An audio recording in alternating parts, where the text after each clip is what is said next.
think we're live now, and yeah, so Dragana, thanks a lot for joining, and yeah, I think I introduced your talk. It's up to you now. Thank you very much. Thank you, Rainer, for kindly invitation to participate and to share our experience with young people and colleagues from around the globe. And tonight, I'm talking from Serbia. Actually, I'm in Belgrade now, but I'm a teacher. I'm professor at the Faculty of Medical Sciences, University of Kragujevac, and University Clinical Center Kragujevac. My name is Dragana Ristic, which is very difficult to pronounce, but it's okay. My background is in psychiatry, but from 2010 I have working as a teacher, as professor in the field of bioethics also. Today I would like to talk about some results from our research that we underwent during the 2020 and 2021, during the both peaks of COVID pandemics, for the first time online survey in Serbia. Firstly, I'd like to introduce Kragujevac, which was the first capital of Serbia from 1880 to 1841. But there are some signs of Kragujevac, of my city. This is a Kragujevac tree, very important for scientists, innovation from the Professor Gutman. He is the lead Serbian scientist, worldwide known. This is a picture of Kragujevac, and this is a famous small car. We call this car Fića, made in Kragujevac in collaboration with people from Italy, Fiat car factory. Also, maybe you know that there are different images of my country. This is the famous tennis player, but unfortunately he doesn't like vaccine, and there is a little bit shadow on him by my side. And there is Nikola Tesla, the famous scientist in the world, and maybe people better know a car named after Nikola Tesla. This is a picture from Serbia. Now we will go to talk about the major issues about COVID pandemic. And tonight I was thinking, am I in the hotspot of the talk, or are we all somewhere outside the talk? Because I think that not a few months or 1 year passed from the beginning of pandemic, and there were some peaks. But I think that we are trying to live our ordinary lives. And how to say, if I choose this topic a few months ago, my start should be a little bit different. But when I tried to prepare presentations, I Googled or I searched on PubMed with only one word, COVID-19, and you can see that in October now, 2022, there are 3 times more articles about COVID-19. When you add COVID-19 and mental, there are 7 times more articles than in June 2021. On Medscape, you can find information that nearly 1 in 5 will develop mental illness following COVID-19. Why I chose to talk about healthcare workers? Because we saw in 2020 that working on front line of the pandemic, care and health workers especially face a wide range of psychological stressors, which may cause both long-lasting effects on the well-being and mental health of workers and affect the quality and safety of the care they provide. And there was a call for increased protection of healthcare and workers and mental health workers because of their mental health and well-being in general. And WHO declare International Year of Health and Care Workers because it was well recognized from the beginning that we should do something in order to prevent long-acting consequences. And when we are talking about healthcare workers, both frontline workers or some other professionals during pandemic, we know that they have been exposed to extreme working conditions for the past years. Health and care workers are particularly vulnerable to the deterioration in their physical and mental health. They are at the risk of experiencing tremendous psychological pressure because of accumulated stress, physical exhaustion, stigma, and fear of infecting themselves or their loved ones. In April 2021, I found the article about healthcare workers and their attitudes and their stories. And they stress that they need mental health services, but many aren't getting them. More than 60 of frontline healthcare workers say that pandemics has negatively impacted their mental health. About 13% of those surveyed reported accessing mental health services or medication, while 18% said they needed such services but didn't get them, which is even for both groups much lesser than 50%. Those who didn't get help cited being too busy or unable to get time off work, feeling afraid or embarrassed, or not being able to afford it. Another survey from the same year found that nearly 80% of registered nurses said the pandemic strained staffing in their unit to unsafe level. Something happened and they didn't be able to manage that. I listed some articles for you just to highlight data and compare them with the data from Serbian survey. In Turkey, data presented at the psychiatric research, they included 442 participants. More than half, almost 65% had symptoms of depression, 1/2 symptoms of anxiety, and 41% symptoms of stress.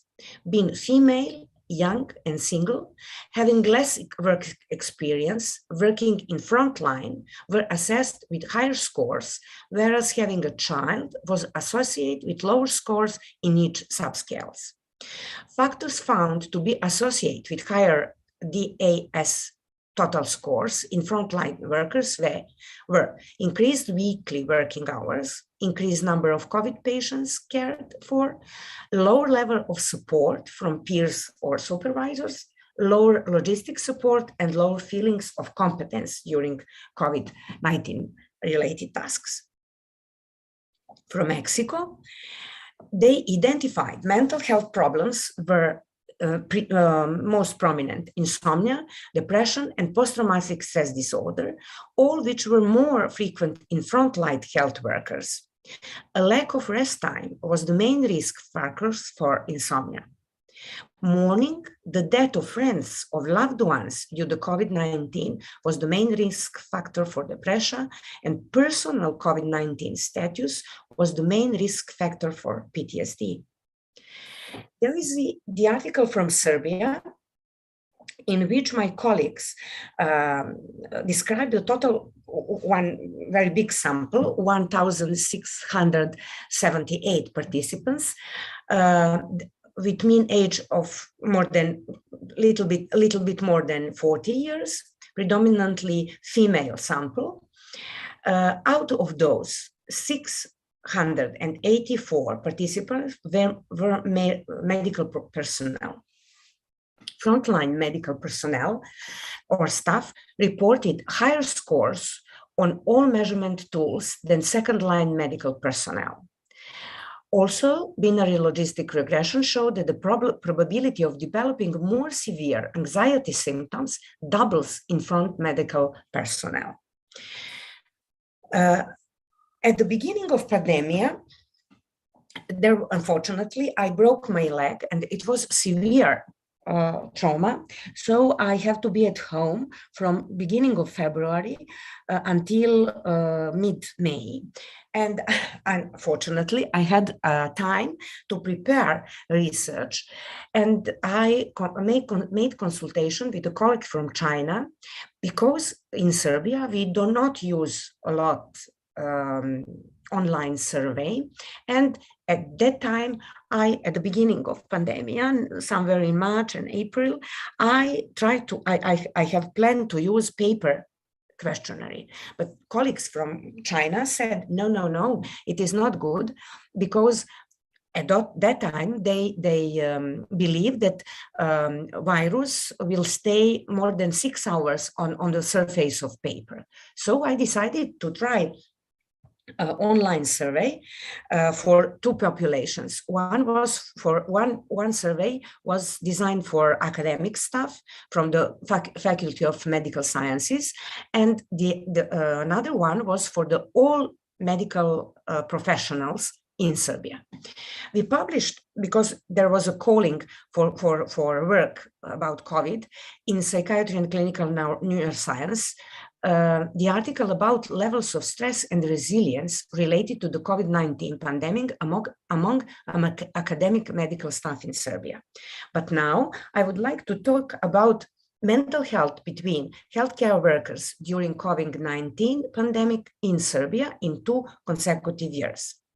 The aim of our study was to assess level of depression, anxiety, stress, and resilience, which means ability to cope with difficulties during the very hard time and recover from stress in healthcare workers in 2 consecutive pandemic years. So we decided to replicate survey in 2021. Design of the study was very plain, with limitations, and it was anonymously, voluntarily online research. It was at the territory of whole Serbia during 2020 and 2021, after we get decision of IRI, Institutional Review Board. I would like to clarify, because of privacy and safety of data during the internet, we decided to put the survey not to completely the same population. We do not match people, but the sample in general was very similar. So you will see sociodemographic data. We invite all professionals, all ages, and from all working experience, both in governmental and non-governmental private sector. But in Serbia, we have dominantly governmental healthcare system. We include data about sociodemographic data and depression, anxiety, somatization scale 21 item, impact of event scale, revised version, and brief scale, brief scale of resilience. So samples are not the same, but if we compare professional status, age, male, sex status, we had almost the very balanced samples.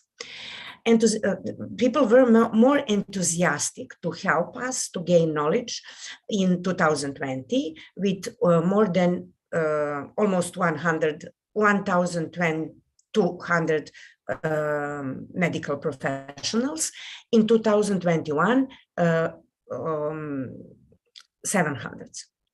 less retired people, and according to age, we had pretty much older population in the healthcare system in Serbia, which is a warning side. Female participants were more engaged in research. So we had predominantly, majority of responders were female.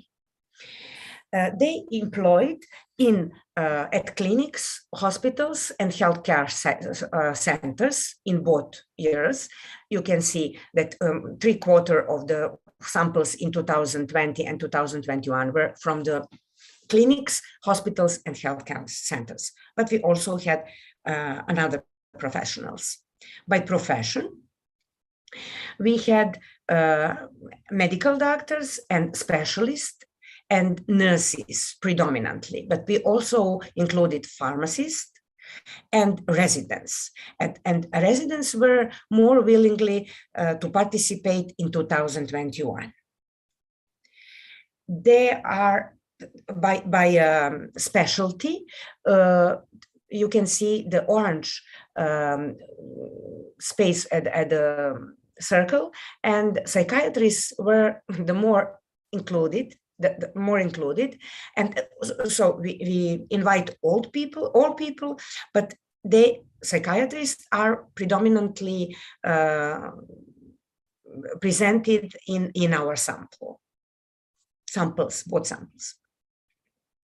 When we are talking about how long they were served at work, we also will see that we have the majority of population between 11 and 30 years of work in healthcare system, which means that it means that they are not only willing to participate, but in Serbia we have a problem with long years of serving, and we have a big, large population of people a few years before retirement. We ask people to describe their economical status, and we know that we knew in advance that people in Serbia are not satisfied with their salaries, but questions are about how you are satisfied with your economical status, and only dark blue piece of circle are people, only 6%, they describe their economical status as very, very difficult, not enough money for ordinary life. We have predominantly, this black column showed that we have predominantly responders from they had marital, they are married, and maybe it's a picture of whole Serbia. It's very ordinary situation that people are living together rather than alone. We put a question in the second year about vaccination status, and from April 2020 to April 2021, did you suffer from COVID-19 infections? More than 50%, 56% said no. And have you been vaccinated against COVID-19? Almost 70% said yes. We asked plain questions about some habits. Did you consume cigarettes? Did you consume alcohol? Are you consuming any other psychoactive substances? Slight increase in drinking alcohol compared to 2020 to 21. Slightly increase in consuming cigarettes, and slightly decrease when we are talking about other psychoactive substances. Now I'll talk something about scores on DAS scale, impact of event scale, and brief resilience scale. Green is for no depression, almost the same or is the same in both years. Severe depression slightly increased in 2001. Anxiety, 18 compared to 21% no anxiety. Severe anxiety, 44 in 2020, 41, slightly decrease in anxiety. Stress, the same percentage of normal, no stress, but slightly increase when we put both categories in 2020 compared to 2020. It's the same slide. And when we are talking about resilience, which I like to talk very much, and maybe for another meeting or another conference, I will talk about resilience, because I think that there is something very interesting in Serbia when we are talking about resilience, and we use humor very much as a psychological strength of resilience. We use, for the first time, brief scale of resilience, and we found that majority of our samples in both years are between moderate resilience. Smaller parts are for low resilience and high resilience. And I found that this slide is very important. Sorry for Serbian text. I now spotted that I didn't turn in English, but what we found, scores of for anxiety is a little bit less in 2021 than in 2020. Score for depression is a little bit higher 2021 than 2020. Score of scale of impact of event scale is small, a little bit less in 2021, but resilience is less in 2021, which is very important. I should say these results are under review. We try to publish this data because we found only one article from the literature, from the colleagues from Italy. They described both consecutive years. It's very interesting we plan to do one more research in 2021 to see what is going on about scores in depression and in resilience. It is interesting that, but it's expected. We expected something, that the stress of COVID became less and less stressful, but the prolonged time in which we are exposed to COVID caused higher scores in severe depression, and we exhausted, and our resources, natural resources, which we measured with scale of resilience, are less active, and we have to think about that. So I said that study had a lot of limitations, but I would like to repeat the study once again and see what will going on about with depression and resilience in particular. In summary, I would like to stress once again that statistically significant differences we found only in resilience.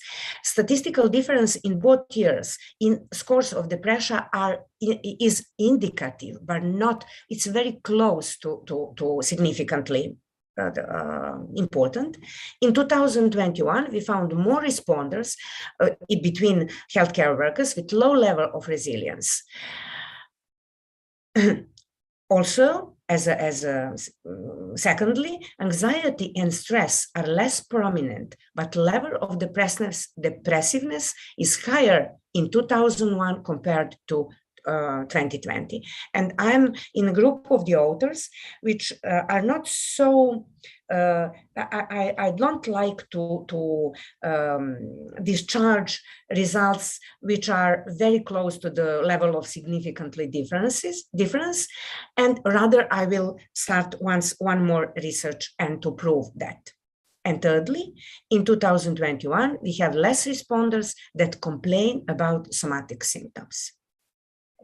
COVID pandemic had significant influence on healthcare workers. I hope that we all agree about that. And we showed a small piece of our research in a very condensed way.